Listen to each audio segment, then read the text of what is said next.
Hello YouTube, this is Chuck, and as you can see I'm coming to you from the man cave, and this is not actually the video, this is actually a little after video that I'm actually putting before the main video, because this comes straight out of the you can't make this stuff up department. When you watch my video today, at the very end you'll see that the homeowner came out, and I talked to him afterwards. And it turns out that when I first got ready to shoot this video, I went up to the house, and it didn't seem like there was anybody there.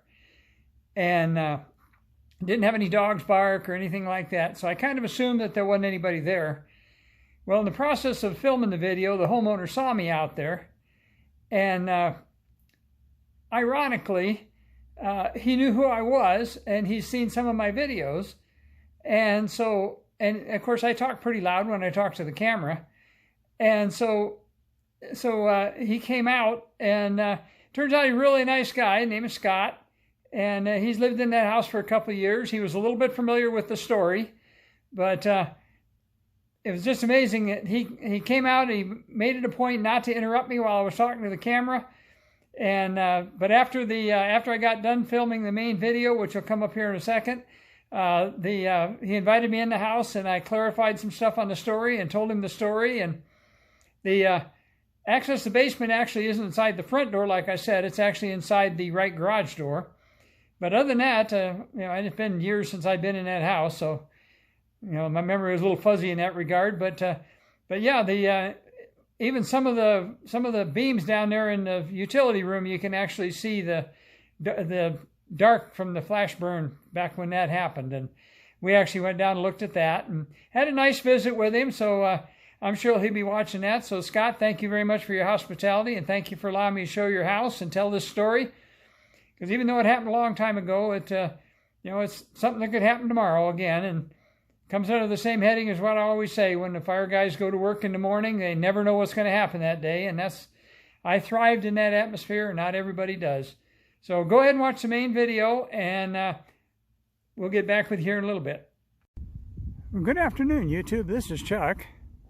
It's Thursday, August 10th, mid-afternoon, and I've got a firefighter story for you. And I come up here before wanting to shoot this one and talk about it, and just didn't seem right. Today seems a little bit better. It's kind of a long story, and it's got some moving parts, so if I get a little wordy, forgive me for that. But what it involves is, I'm going to pan you around. This is just a little quiet cul-de-sac in a little quiet neighborhood in town.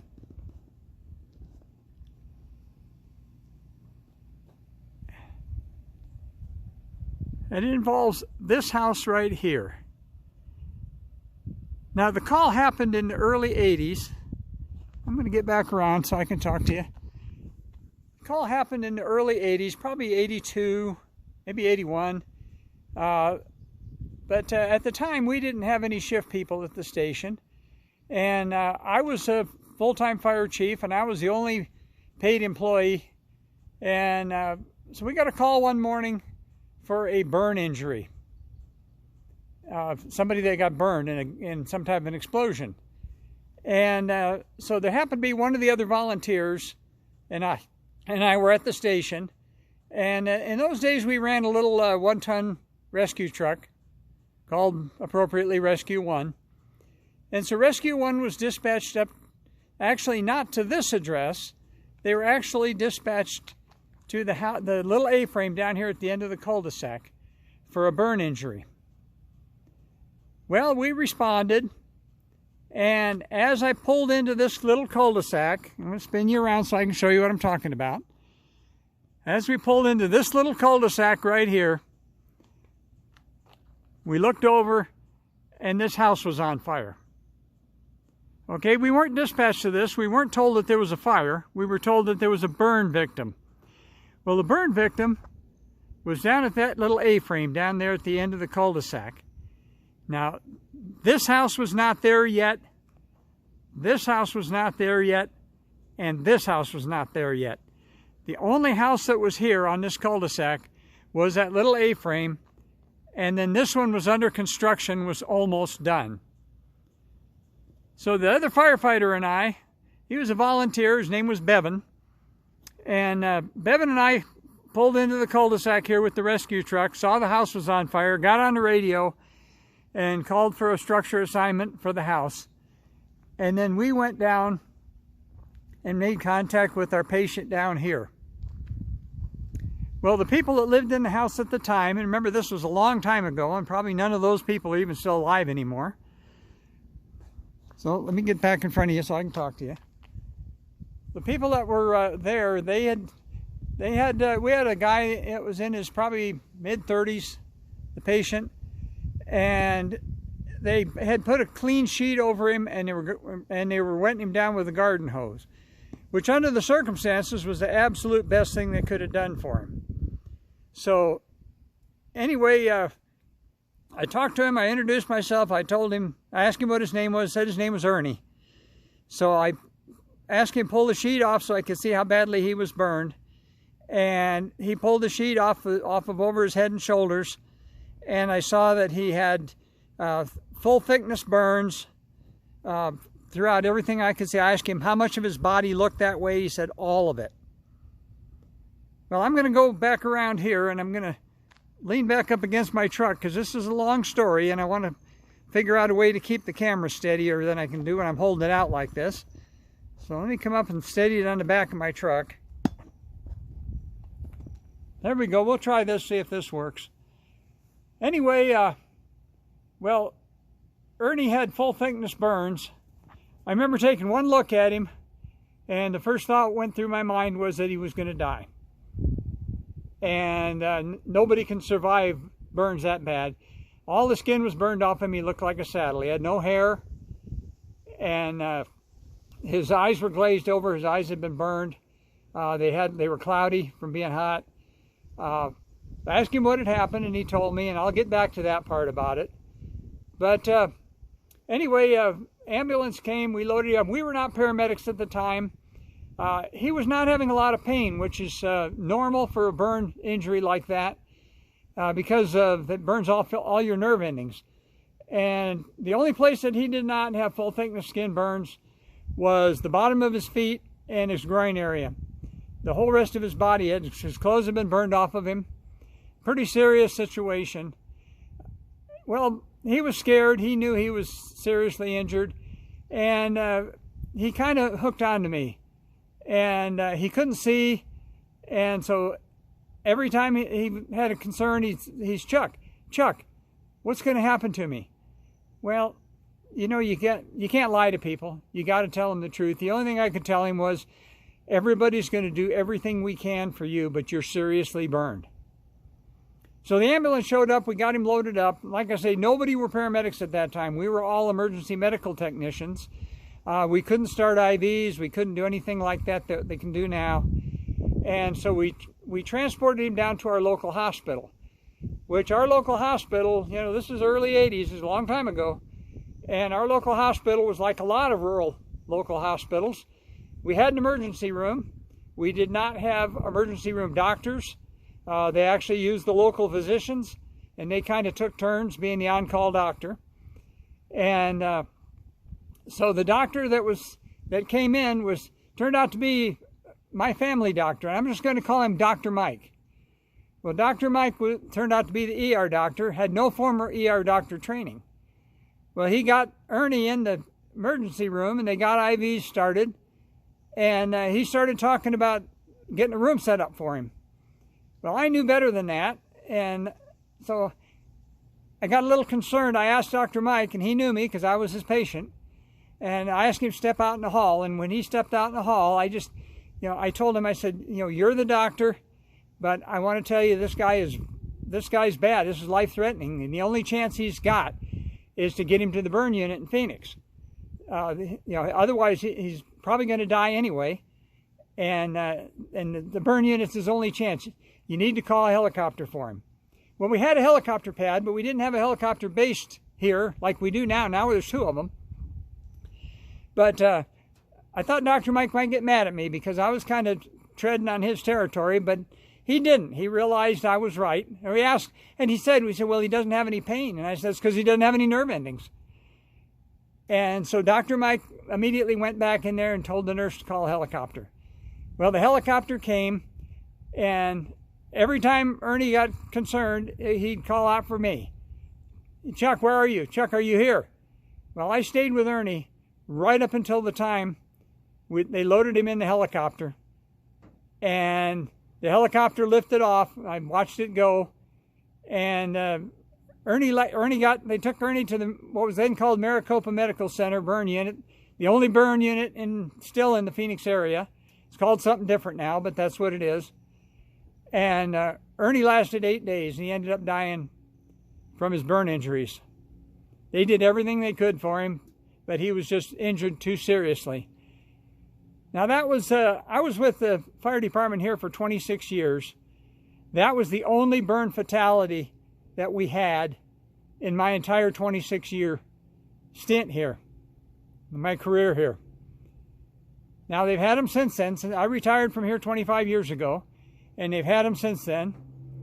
But that was the only one that we experienced. I had never gone to one where somebody was killed in a fire and we came upon a burned body in a burned house. They have had that since then. I had gone out and helped the county sheriff's department with a couple investigations on burn fatalities out in the county.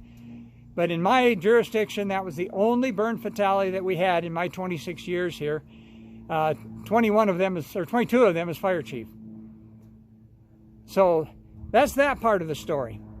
Now let's talk a little bit about the investigation. Because naturally, there was a big investigation on it. Now I'm going to spin back around to this house. I was going to go up there, and I don't think there's anybody home. I was going to ask them, make sure they was okay for me to film their house. I'm not going to tell you where it's at. It's in town. The only people that know where it's at are the people that live in the neighborhood and recognize it.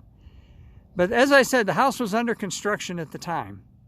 It was almost finished. Well, it's a split level, as you can see. And this area on the right actually has a basement under it. Well, it turned out that Ernie was an employee for a solar company, and they'd put solar on the house. There was even solar back then. There was no gas service into the house.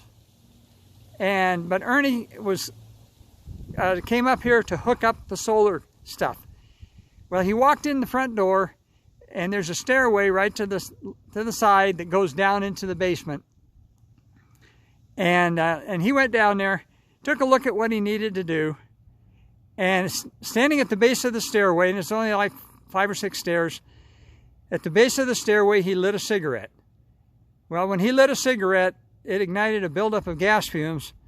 It blew him back up those stairs into the wall on the left side, right behind that front door that you're looking at in the middle of the picture, and banged him up against the wall.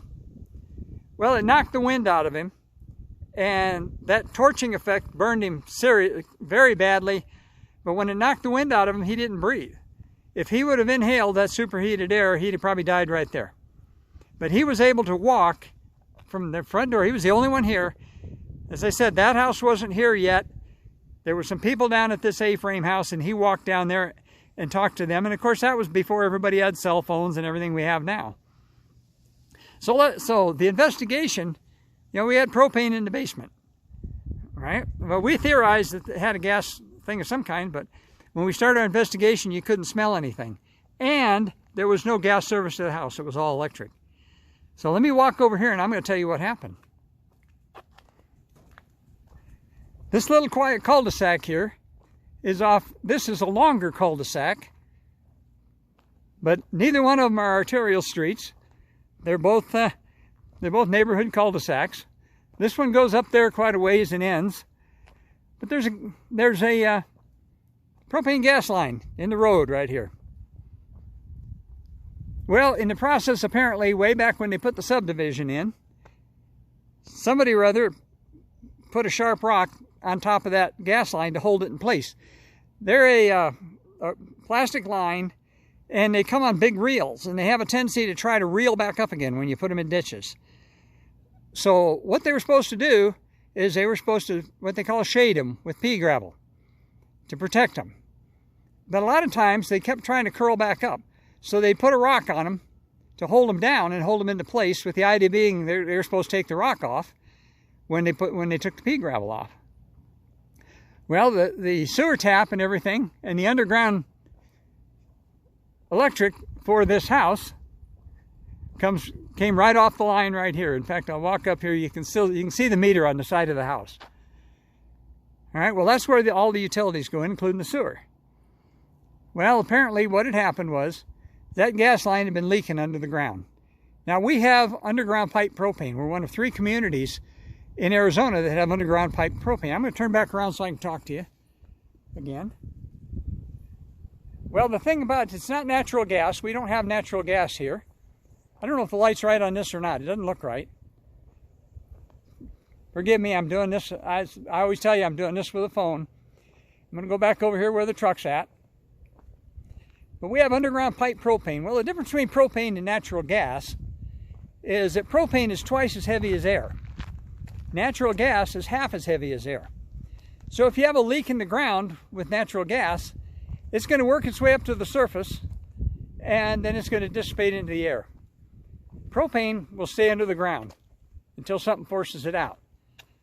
So what happened here, hopefully I'm getting the light right, what happened here is that gas main had been leaking. It was I believe it was a 2.5 inch or 3 inch or something like that. And it had been leaking where that rock had managed to rub a hole in it over a period of time. All the getting wet and drying out and heating and cooling and all that kind of stuff caused that rock to rub a hole in that gas line. Well, the propane filled the disturbed ditch up. And propane, of course, has no odor, neither does natural gas. And they put a chemical called methyl mercaptan in there, and that's what gives it that very distinct rotten egg odor that we all know about. Well, what happens when you get an underground gas leak is the soil acts as a filter, and it'll scrub that mercaptan odor out of the gas. And then you have an odorless gas. Well, apparently, they disturbed the earth enough when they're putting that basement in, that that propane that had been stuck in the ground managed to seep into that basement. Built up what they call lower explosive limit, or LEL.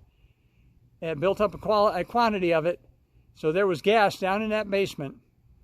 And when poor old Ernie went down there and decided he was going to light a cigarette before he hooked up all his solar stuff, the conditions were just right, unfortunately for him, that gas ignited, blew him up the stairway, burned him over 99% of his body, 3rd-degree burns, and he ended up ultimately dying over that.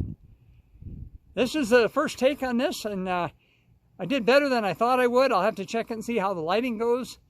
But as I told you, there's a lot of moving parts to this. The investigation, of course, took a long time. They dug the whole street up. They finally found where the leak was and figured out what had happened. But I talked to everybody that's lived in this house. I don't know about the people that live here now. It doesn't look like there's anybody home. I was going to go up and knock on the door. There's no dogs barking at me or anything. So they should still have a propane detector in their basement if they don't, because that stuff gets in the ground and it's very difficult to get it out. But they had this whole neighborhood dug up when that happened. Of course, it was a big deal. And I'm sure there was a lawsuit. I was not part of that lawsuit, so I don't remember anything about that part. But a couple of takeaways from that, of course, is that, when it's your day, and whatever the good Lord has in store for you. But the other thing is that you never know what's going to happen. There can be a lot of things going on that you don't know about. And if you're in the wrong place at the wrong time, and Ernie, bless his heart, and may God rest his soul, he was in the wrong place at the wrong time.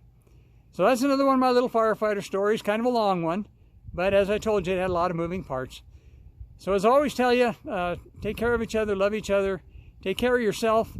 It's a pretty day. It's mid to high 80s here today, and I've been trying to shoot this one for a while. I actually came up here one day and it just didn't feel right.